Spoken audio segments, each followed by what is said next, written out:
আর এই মাছগুলো চাষের সফলতা পেতে হলে অবশ্যই আমাদের এই ভিডিওটি সম্পূর্ণ দেখতে হবে।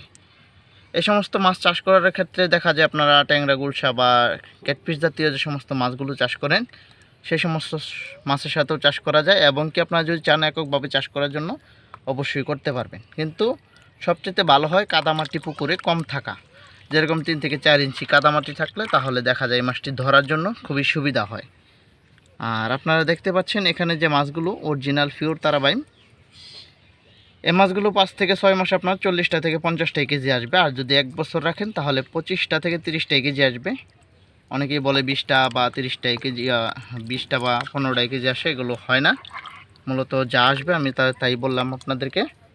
আর মূলত এটির খাবার হচ্ছে দেখা যায় রেডিমেড ফিড খাওয়াতে পারবেন, এবং পাউডার ফিড খাওয়াতে পারবেন, এবং কি খোল, কোড়া, বসি এ সমস্ত খাবার কিন্তু এরা খেয়ে থাকে। আর যে সমস্ত পুকুরে চাষ করবেন আশা করি বন্যামুক্ত পুকুর রাখবেন, কেননা এটি যদি পুকুর থেকে যদি ছিদ্র হয়ে যায় কোনো পুকুরের সাইড দিয়া, তাহলে এক পুকুর থেকে আরেক পুকুরে ট্রান্সফার হয়ে যাওয়ার সম্ভাবনা বেশি থাকে।